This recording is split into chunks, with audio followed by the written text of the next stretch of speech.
शेर और मच्छर की कहानी। जंगल के राजा शेर को अपनी शक्ति पर बड़ा घमंड था।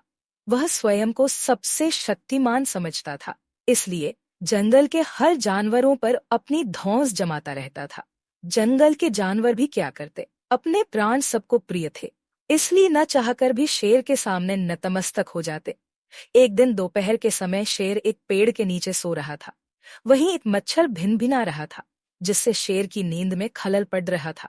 वह एक मच्छर से बोला, ए मच्छर, देखता नहीं मैं सो रहा हूँ, भाग यहाँ से, नहीं तो मसल कर रख दूंगा। मच्छर बोला, क्षमा करें वनराज, मेरे कारण आपकी नींद में व्यवधान उत्पन्न हुआ, किंतु आप मुझे ये बात नम्रता से भी कह सकते हैं।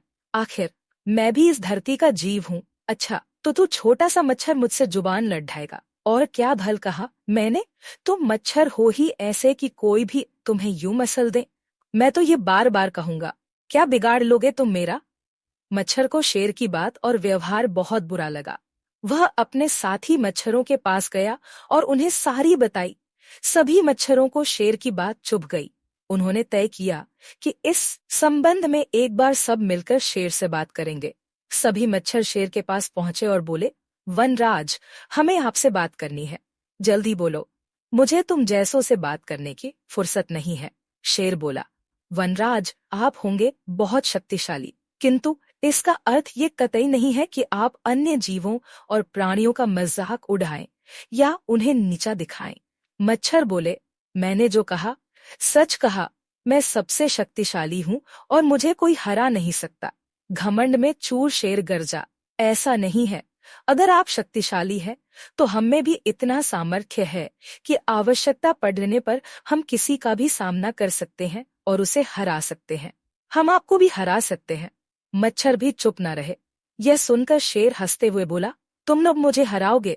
तुम लोगों की इतनी हिम्मत कि मेरे सामने आकर ये बात कहो। मेरी शक्ति का अंदाजा नहीं है तुम्हें, अन्यथा ऐसा कभी नहीं कहते। अभी भी समय है, भाग जाओ यहाँ से, नहीं तो कोई नहीं बचेगा। शेर के घमंड ने मच्छरों को क्रुद्ध कर दिया। उन्होंने ठान लिया कि इस शेर को मजा चखाकर ही रहेंगे। वे सारे एकजुट हुए और शेर पर टूट पड़े। वे जगह जगह उसे काटने लगे। वह दर्द से कराह उठा। इतने सारे मच्छरों का सामना करना उसके बस के बाहर हो गया। वह दर्द से चीखता हुआ वहां से भागा, लेकिन मच्छरों ने उसका पीछा नहीं छोड़ा। वह जहां भी जाता वे भी उसके पीछे जाते और उसे काटते। आखिरकार शेर को झुकना पड़ा। उसने हार मान ली। वह मच्छरों के सामने गिपट गिड़ाने लगा, मुझे बख्श दो, मुझसे गलती हो गई, जो मैंने तुम्हें तुच्छ समझकर तुम्हारा मजाक उड़ाया और तुमसे बुरा व्यवहार किया। आज तुमने मेरा घमंड तोड़ दिया है, अब मैं कभी किसी को नीचा नहीं दिखाऊंगा। मच्छरों ने शेर को सबक सिखा दिया था।